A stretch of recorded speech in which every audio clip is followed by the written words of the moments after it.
Vous connaissez tous le SAR, on l'a suffisamment utilisé et on a vu même dans quel contexte ça fonctionnait bien. Néanmoins, si vous faites cette petite erreur qu'on va voir dans la vidéo, vous n'avez aucune chance de gagner avec le SAR. C'est ce qu'on va voir dans cette vidéo.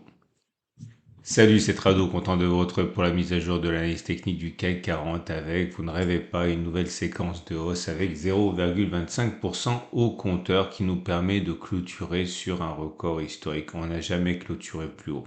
Alors on dirait qu'on est allé plus haut et c'est vrai, on est allé plus haut ici ou même là, mais on n'a jamais clôturé plus haut. On n'a jamais clôturé au-dessus de 8207,40. La précédente clôture la plus élevée était à 8202, donc oui, effectivement, record historique pour le CAC 40 dans un contexte géopolitique extrêmement tendu.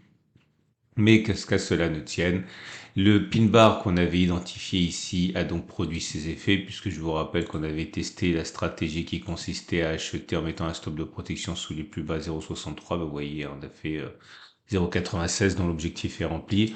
Ah, j'ouvre une petite parenthèse. J'ai bien vu que j'ai eu des retours très favorables par rapport à la constitution d'un tableau avec un suivi des différents backtests que je fais. C'est vrai que ça peut être utile. Le problème, et vous l'avez même dit dans les commentaires, c'est que c'est quelque chose qui est très chronophage. Donc il faut que je trouve une façon de faire qui satisfasse eh bien vous et également mon emploi du temps. En tout cas, je vous rappelle que dans l'immédiat, vous pouvez le faire vous-même, hein. Ça demande juste un petit peu de suivi, c'est pas grand-chose. Mais c'est vrai que j'ai bien compris que vous aviez un intérêt pour ça. Je vais réfléchir. Ok? Ça peut être pas mal. En tout cas, la tendance immédiate, elle est haussière avec des cours au-dessus de la M7 qui montent. La tendance générale, elle est haussière. La tendance de fond, elle est haussière. La tendance de long terme est haussière. Bref, il n'y a absolument rien de baissier dans ce graphe.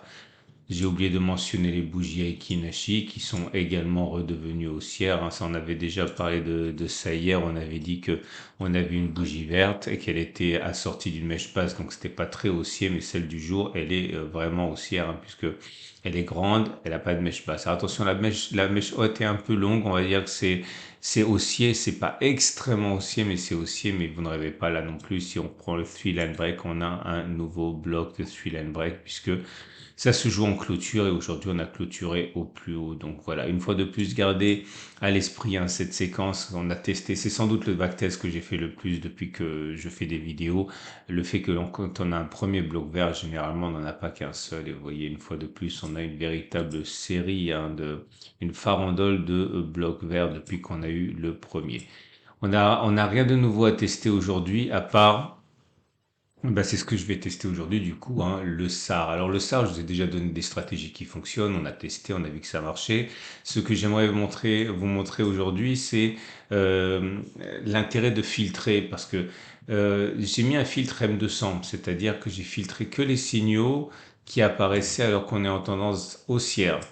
Ok, c'est-à-dire des cours qui casseraient le SAR, comme c'est le cas par exemple ici à la hausse. Le SAR, c'est les petits points qui deviennent rouge ou vert. Si on les casse à la hausse, ils deviennent verts, et si on les casse à la baisse, comme ici, ils deviennent rouges. Ok? Et j'ai mis un filtre pour coller le plus possible à la situation actuelle. J'ai pris que les stratégies qui consisteraient à acheter lorsque le SAR est culbuté, comme ça de rouge à vert parce qu'on l'a touché, mais alors qu'on serait au-dessus de la M200.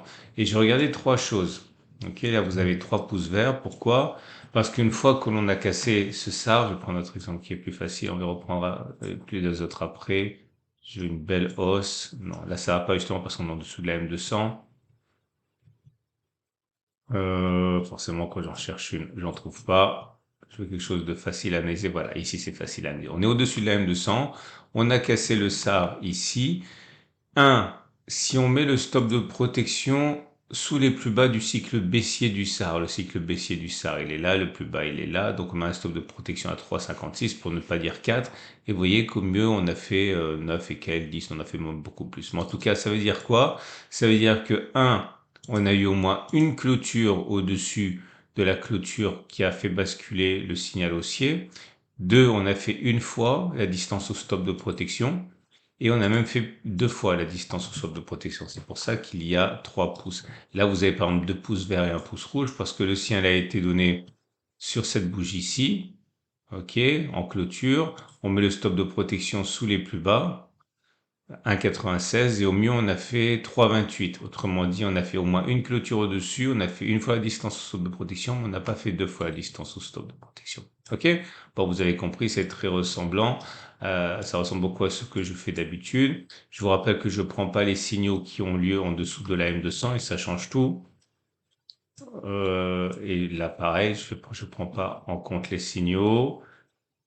Et ça y est, ça va assez vite. Je suis revenu 36 occurrences en arrière. Et voilà les conclusions compte tenu des conditions que j'ai évoquées.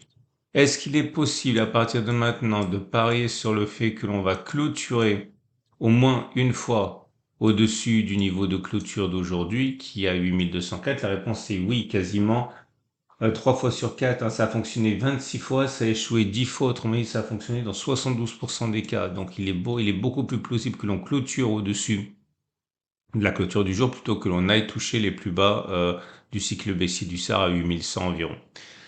Est-ce qu'il est envisageable de parier sur une hausse égale à la distance au stop de protection, c'est-à-dire ici, ok, c'est-à-dire 1,28, mais vers le haut? Eh bien là, c'est complètement aléatoire. Ça a fonctionné 18 fois, ça a échoué 18 fois, autrement dit 50%.